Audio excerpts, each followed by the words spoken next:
Anyway, you guys are busy with all the repairs, and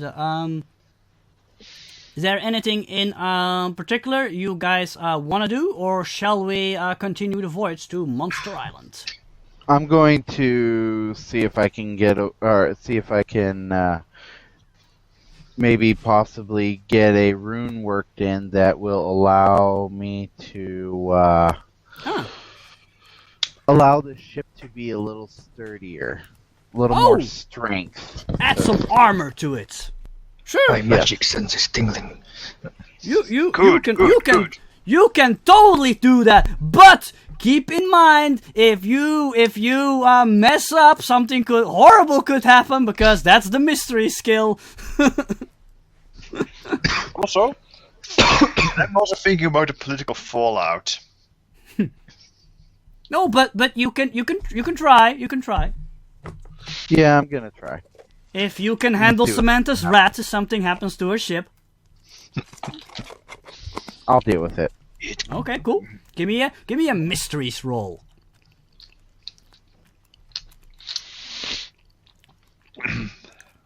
All right, so I got. Okay, no problem.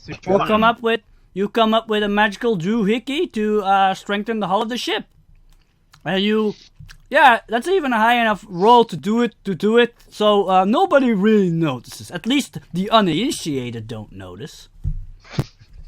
Maybe Drees' character doesn't notice, but maybe he does notice, but he's too busy puking, I think. My magic sense is tingling. I do not care right now. I'll investigate later. So yes, you pull it off. Congrats. Awesome. Your ship is now sturdier. I placed the rune in one of the things that I was fixing. The hull. Yeah.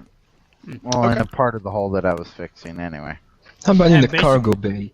Basically, to explain what he just did, he used his mysteries to, like, quote unquote, invent an artifact.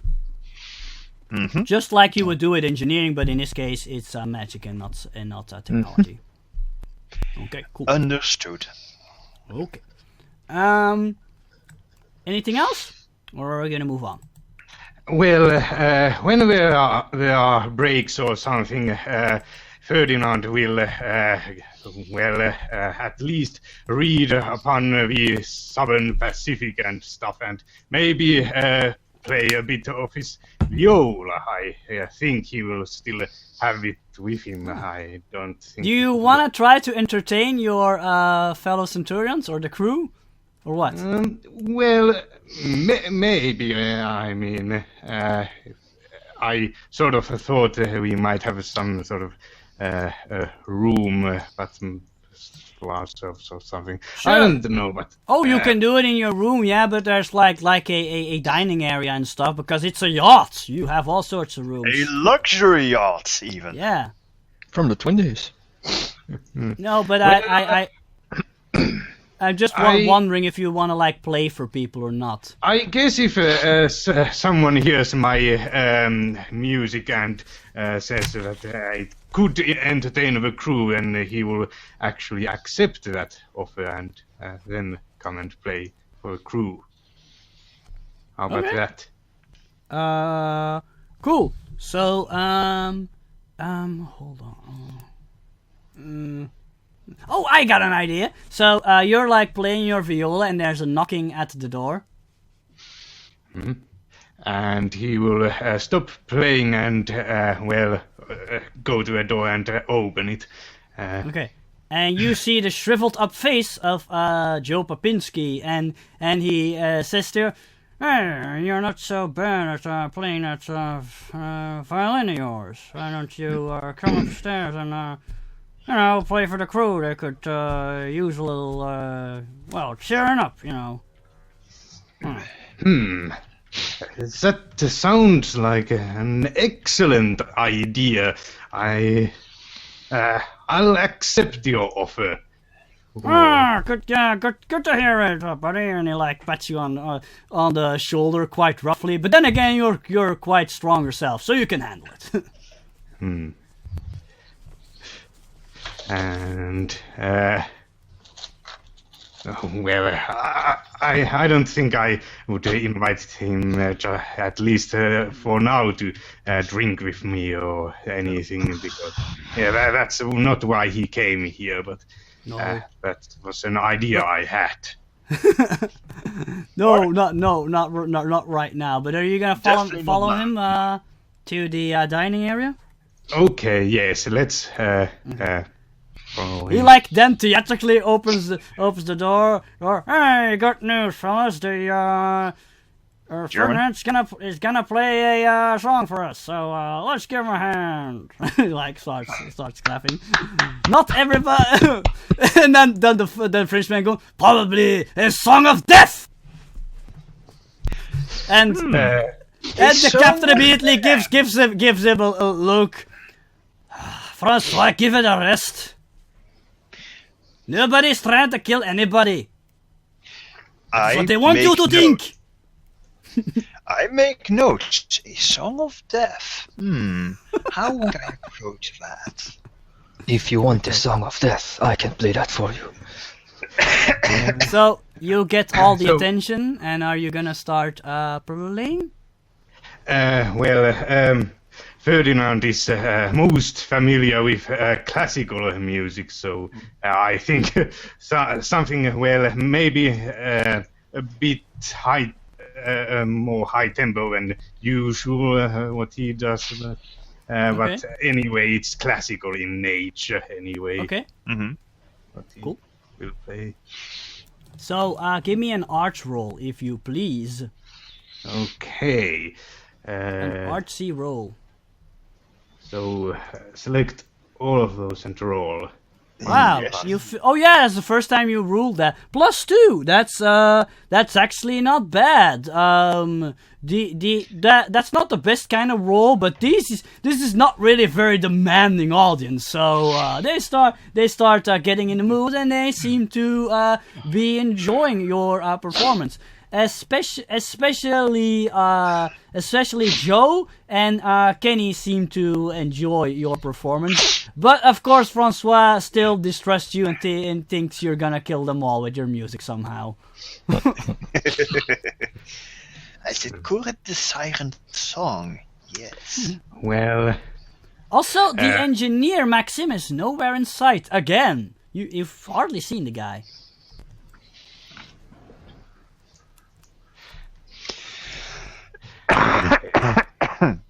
well, I think that's it for Okay. what I want So to yes, do. Ferdinand provides you with some after dinner music, and after that I think it's time to go to bed, because you think you're about to hit Monster Island tomorrow if the captain's calculations are correct. It will be an early bed for the Dr. Stutz. Okay. So, is there anything else you guys want to do, or is everybody gonna go to bed? I'm gonna see if any crewmen are maybe interested in the magical arts themselves. Most of them remain very, very, very wary and careful when you start talking about magic. The Captain Seamus is distrustful of it. You already knew that. Joe is open to it, but you get the feeling he's mainly being polite and nice about it. He's not really that enthusiastic either. Francois, he starts sharpening his knife every time you bring it up. He says that's the work of the devil, and you're starting to get the feeling he's deeply religious or something. Gotcha. And then you got Kenny, who apparently is more open-minded, and she seems very interested in what you have to say about it. Okay. She asks you if she can take a look at your magical creations and take a picture of them and see them in action and stuff like that. Yeah, she's really excited about it. Okay, I'm gonna start showing her a few things. I don't take my gauntlets off ever, but Not even in the shower? Yeah, that was my first one. Oh my. No, Must be God. really stinky in there.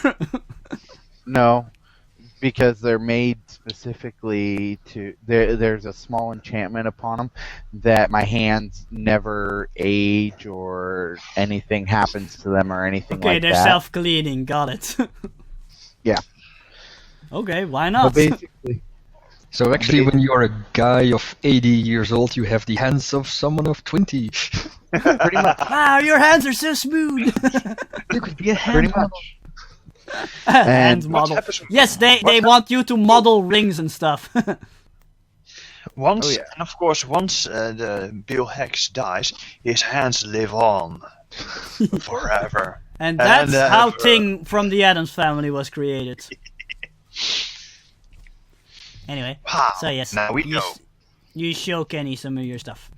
And the rest all go to bed. Also, Thomas's cooking was excellent as usual. I do not agree.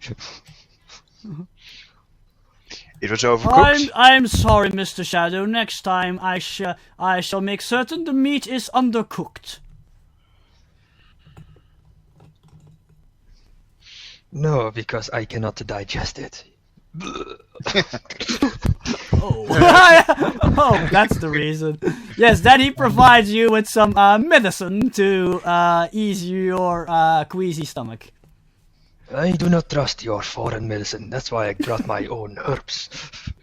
I'm sorry, Mr. Shadow. I shall endeavor to learn more about folk medicine. Yes.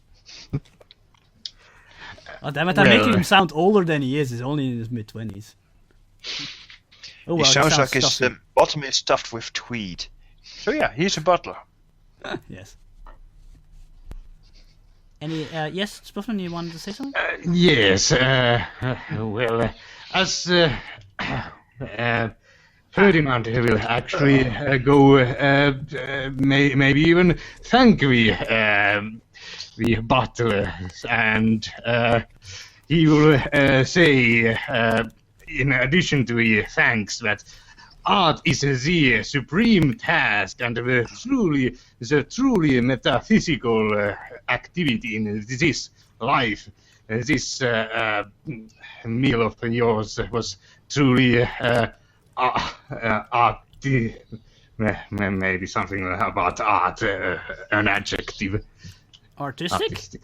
Yes, maybe something like that. That's sort Okay. of what I think. Maybe. Thank you, Mr. Fauston. You are too kind. At least somebody appreciates my cooking. He looks to some of the crew members. And he winks away a tear. No. No, not that. Okay. Shall we conclude this evening, gentlemen? Mm-hmm. Yes, please, dear keeper. Okay. No, this is not that kind of game. Here I'm the GM. If I was the keeper, you'd all have to be afraid. Anyway. In the middle of the night, the GM suddenly asks Dries and Richard to make a mysteries roll. So a fair is +2 or what? Yes. Just Yes, Dries, it's +1, +2, +3, Okay. +4, +5. I got a +3. That's 3, that's a 1. Okay. You can also use the words that correspond with the rank, such as a average result or a fair result. Yeah, or a it's all the super same fine. to me. I have like a sheet here that like translates everything. So that means I Anyway. get an average result? Yes. Yes. No, wait, yes, Um, 3, yes. Okay. The shadow of the jungle is sleeping soundly. Your stomach has finally quieted down, and Richard, you suddenly notice that your gauntlets start glowing eerily. Something magical is afoot. Oh god. Nope, it's not God. All right. And no, it's no, coming no, from outside the ship, so that probably worries you. Outside the ship. Oh, Yes. dear word. It's nothing you caused. It's an outside source, and it's coming your way. How fast? It's going pretty fast because it's almost there. You should do something now. Okay. How close? Now, stop. Pause for a minute. How close is the Shadow of the Jungle's room to me? Your rooms are Probably very close to each other. Maybe like the next room or the room across the hall. And the hall is like very, very narrow, so you're very close to each other. Okay, so all four of us are very close to each other? Yes. In shouting distance. Yes. Okay. I quickly run out of my room. I run up to each one of their doors, and I bang on them so hard I might even put a few dents in them. Wake up! There's something coming at us now! And then I run up to the deck as fast as I can. What? Okay. What is that? Is something lost? Well, Then I yell down. Faust, he would like to perhaps use his alertness skill to react fast to this, and No need in this case, Buffnum. No need. No need in okay, this whatever. case. You guys have no idea what he's going on about. You don't hear or see anything dangerous. But I will yell out, it's something magical! For the Shadow of the Jungle's benefit. Well, anyway, that loud banging will make Ferdinand sort of jump from his bed or something. So you run up to the deck? Yeah, I run straight up to the deck. I'm not waiting for anybody.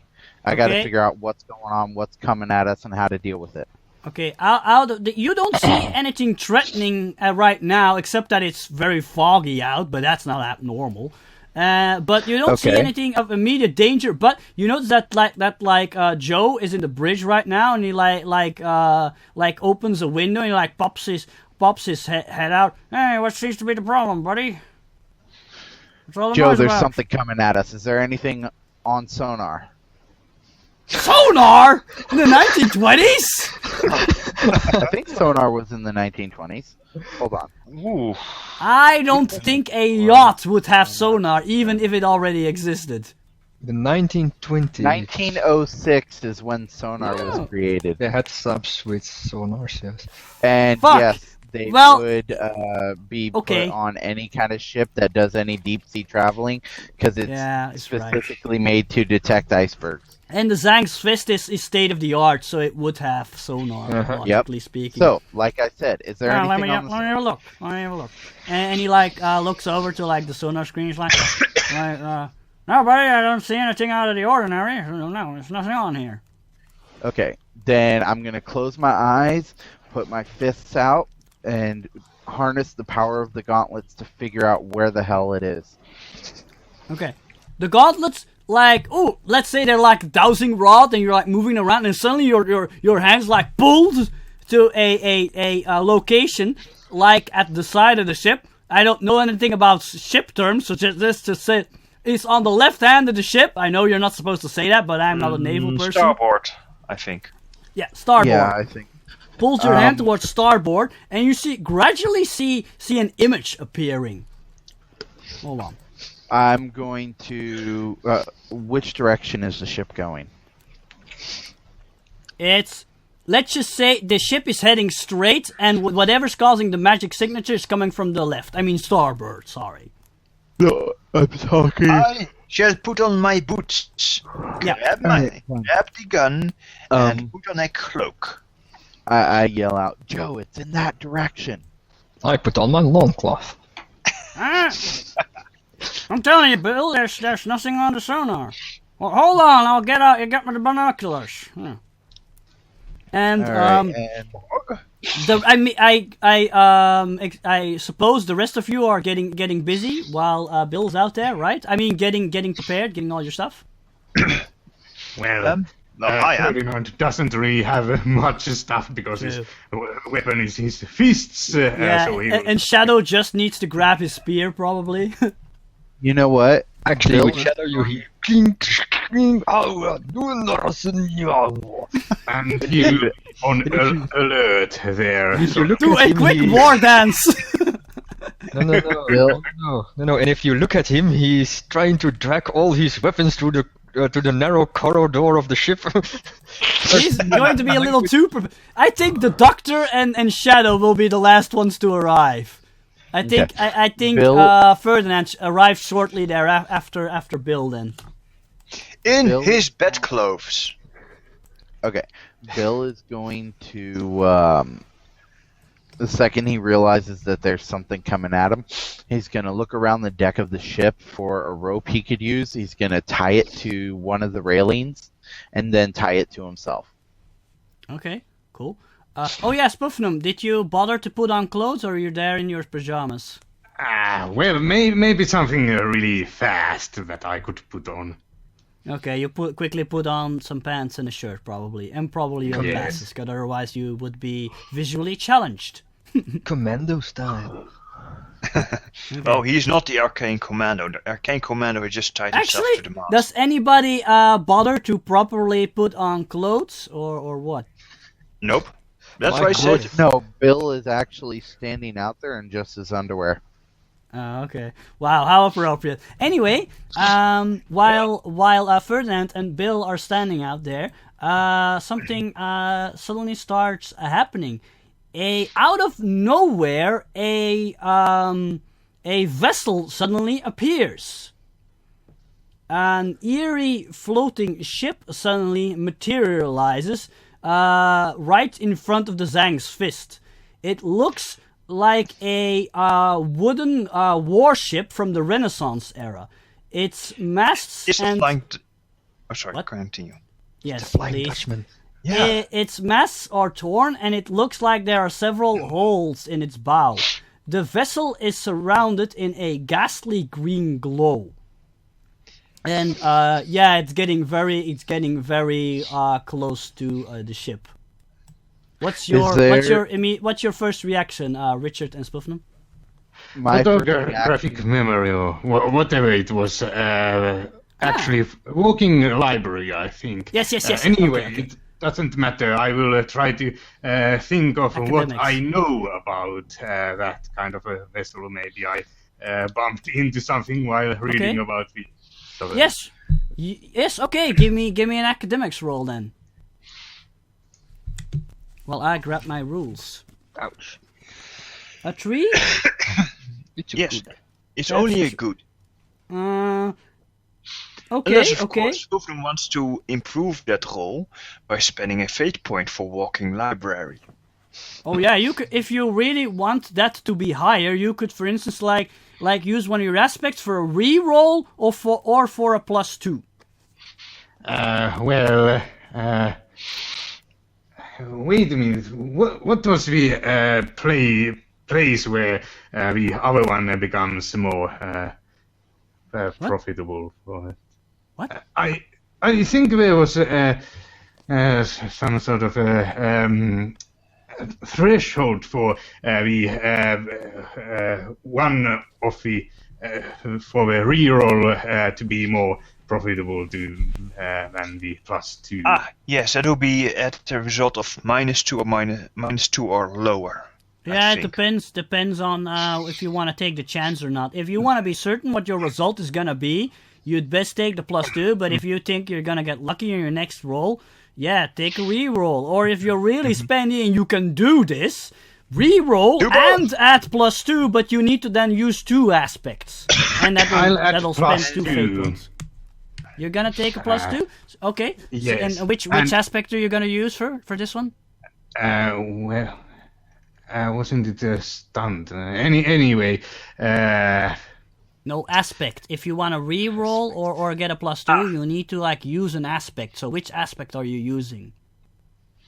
Choose one. I see 3, 4, Yeah. 5 I don't- aspects applicable.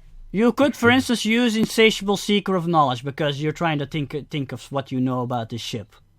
well, okay, that then insatiable Okay, secret then of knowledge. I'm taking one of your fate points. Yippee. Can I get another one back since you were thinking that you... That's not what I meant with that, but I just mean that next time something happens, I'll be quicker to give you a new fate point.